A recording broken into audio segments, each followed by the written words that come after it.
যখন ডাক্তারি মতে রক্ত পরীক্ষা করিয়ে কোনো কিছু রোগ না ধরা পড়ে তখন মানুষ যায় তান্ত্রিক গুণী ওঝাদের কাছে, মনে হয় কেউ বান টান মেরেছে।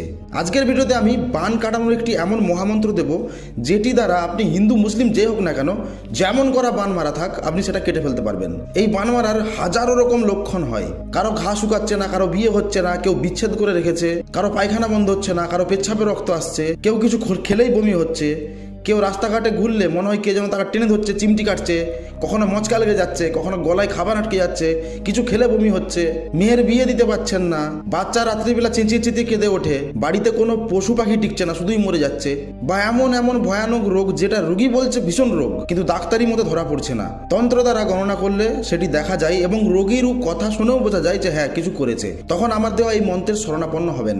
তবে সব মানুষের হাতে তন্ত্রমন্ত্র কাজ করে না, তাই যদি আগে কোনো গুরুদেব আপনার থাকে বা আপনি খুব ঠাকুর ভক্ত হন, তাহলে আমার দেওয়া মন্ত্র শুভ দিনে মুখস্থ করে ঝাড়ফুঁক করলে যে কোনো বান ডান জাদুটোনা কেটে যাবে। কেউ যদি আপনার বিয়ে আটকে রাখে সেক্ষেত্রেও কেটে যাবে, কেউ যদি বিচ্ছেদ করিয়ে রাখে সেক্ষেত্রে কাটান করলেও বিচ্ছেদটা আবার কেটে যাবে। কেউ আপনার দোকান যদি খারাপ করে রাখে, এই মন্ত্র জলের উপর পড়ে দোকানের চারিদিকে ছড়িয়ে দিলে দোকান আবার আগের মতো চালু হয়ে যাবে। যদি অসুখ বিসুখ না কাটে জলের উপর মন্ত্রটি পড়ে খেয়ে নেবেন। যদি কোনো রোগী আপনার সামনে আসে, মন্ত্রটি বলবেন ফু, বলবেন ফু, বলবেন ফু, শেষে দুটো বেশি ফু দেবেন, অর্থাৎ 3বার মন্ত্র পাঠে 5বার ফু দেবেন, রোগী সুস্থ হয়ে যাবে।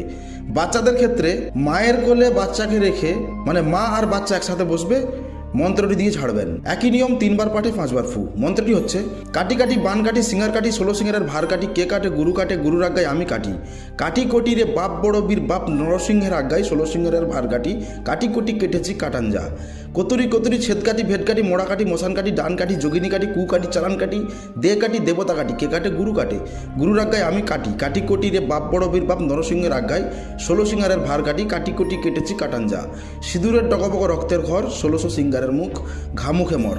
মন্ত্রটি যে কোনো ভালো দিন ঠাকুর ঘরে বসে শুদ্ধ পোশাকে খালি মুখস্থ করে নেবেন। মুখস্থ করলে কাজের জন্য তৈরি। এবার যদি কোনো ব্যক্তি আসেন যার কথা শুনে বুঝতে পারেন একে কেউ কিছু করেছে, এই মন্ত্র দিয়ে তার কাটান করে দিলে সেই রোগী সুস্থ হয়ে যাবেন। কিন্তু পরবর্তীকালে যাতে তাকে কেউ না আবার ঠুঁকতে পারে, মানে আবার বান জাদুটোনা না করতে পারে, তার জন্য দেহরক্ষা কবচ দিতে হবে। ফেসবুক এবং ইউটিউব দুই জায়গায় কীভাবে শক্তিশালী দেহরক্ষা কবচ বানাতে হয় ভিডিও দিয়েছি, অবশ্যই দেখে নেবেন। আজকের ভিডিওটি এইটুকুই ছিল। যদি ভালো লেগে থাকে লাইক করে যাবেন। এই তথ্য আপনার বন্ধু এবং আত্মীয় স্বজনকে জানার জন্য শেয়ার করতে পারেন। আমার সাথে যোগাযোগ করার জন্য ডিসপ্লেতে দেওয়া নাম্বারে হোয়াটসঅ্যাপ করতে পারেন। তো দেখা হচ্ছে আগামী পর্বে, ততক্ষণ পর্যন্ত ভালো থাকবেন। ধন্যবাদ।